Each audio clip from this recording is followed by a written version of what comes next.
என்பவன் முதலாளி, கிரகங்கள் தானே அதிகாரி, மக்கள் எங்கே உழைப்பாளி, உலகம் தானே தொழிற்சாலை.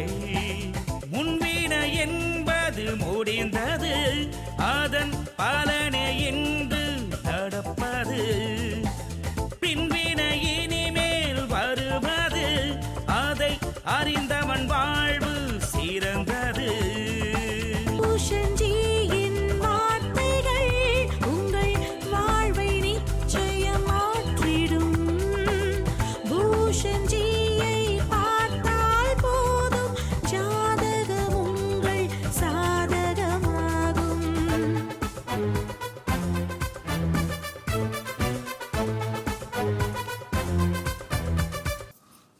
வணக்கம் நேயர்களே.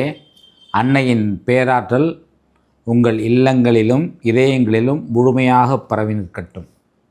அனைவரும் ஆனந்தமாக மகிழ்ச்சியாக சந்தோஷமாக வாழ அன்னையை பிரார்த்திப்போமாக. இன்றைக்கி நம்ம பார்க்க போகிறது அபிஜித் நட்சத்திரம். அபிஜித் முகூர்த்தங்கிறது தினமுமே ஒரு டைம் இருக்குது. எப்படின்னா 11:46 12:14 வரையில் தினமுமே அது அபிஜித் முகூர்த்தம்னு சொல்கிறது. ஜென்ரலாக ஒரு நாளில் ஒரு நல்ல நேரம்னு அதை எடுத்துக்கலாம். ஆனால் அந்த ஹோரையை கணக்கிடும் பொழுது சில நேரத்தில் கொஞ்சம் இடிக்கும்.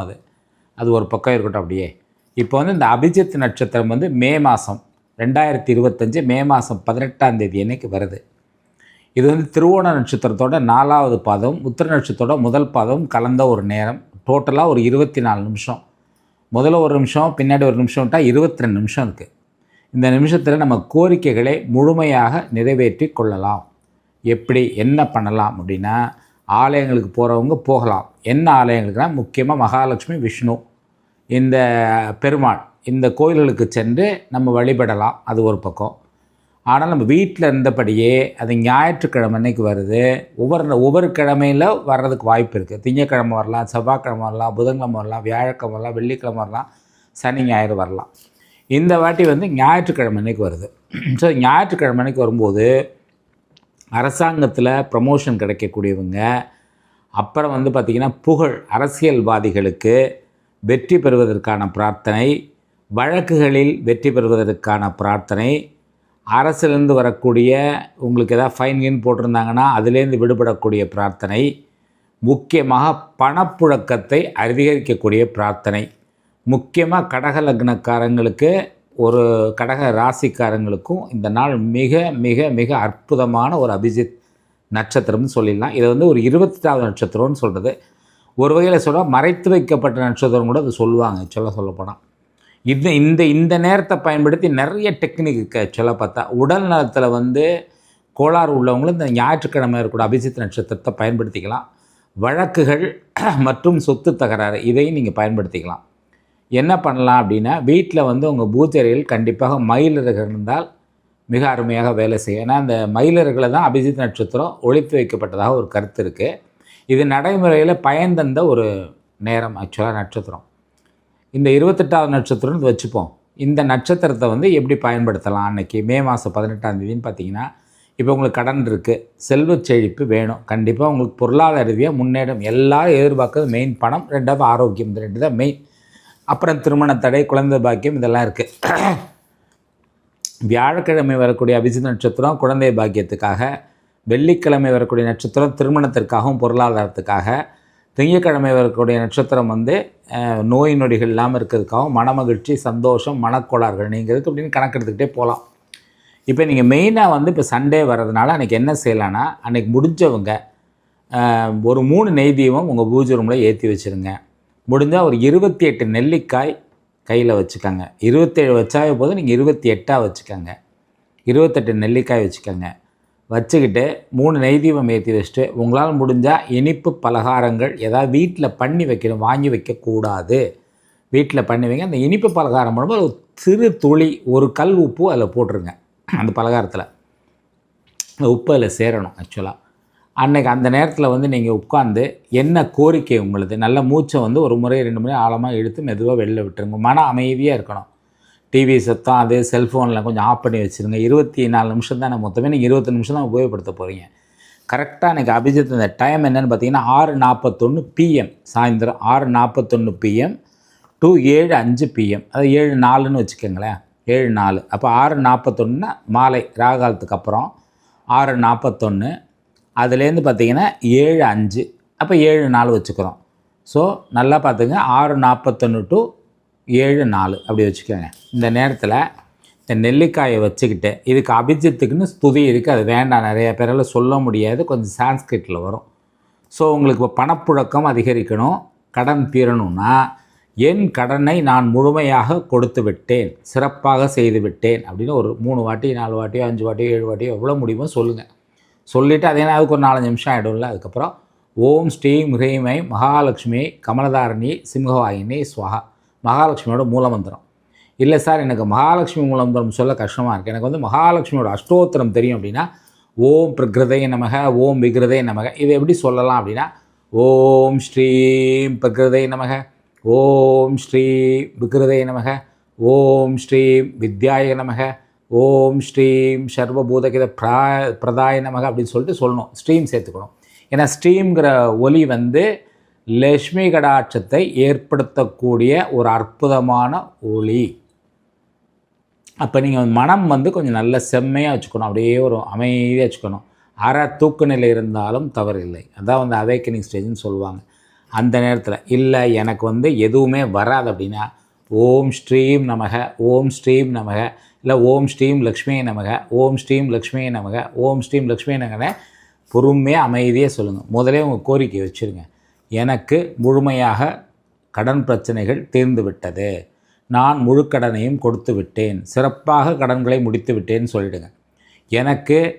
எனக்கு தேவையான பணம் அளவு கடந்து வந்து கொண்டே இருக்கிறது, அபரிதமான பணம் என்னிடம் இருக்கிறது, அபரிதமான பணம் எனக்கு வந்து கொண்டே இருக்கிறது அப்படின்னு பாசிட்டிவ் வேர்ட்ஸ் தான் எல்லாமே சொல்லுங்கள். சரி, ஞாயிற்றுக்கிழமை வந்து திருமணத்துக்கு செய்ய முடியாதுன்னா செய்யலாம், இதுக்கு வந்து எதுவுமே கணக்கு கிடையாது. நான் ஒரு இதுக்காக தான் சொன்னேன், அந்த வெள்ளிக்கிழமை செவ்வாய்க்கிழமைங்கிறதெல்லாம் திங்கக்கிழமைங்களாம்.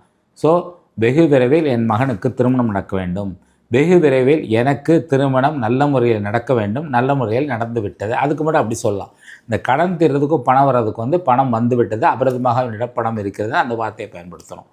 இப்போ வந்து உங்களுக்கு வந்து ஒரு சொத்து தகராறு இருக்குது, எனக்கும் என் சகோதரனுக்கும் உள்ள சொத்து சம்பந்தப்பட்ட விஷயத்தில் ஏற்பட்ட கருத்து வேறுபாடுகள் அப்படின்னு வச்சுக்கணும். தகராறுங்க வார்த்தை வரக்கூடாது, கருத்து வேறுபாடு எல்லாமே பாசிட்டிவ் வேர்ட்ஸாக இருக்கும், நம்மளே செட் பண்ணுற வேர்ட்ஸ் தான் எல்லாமே.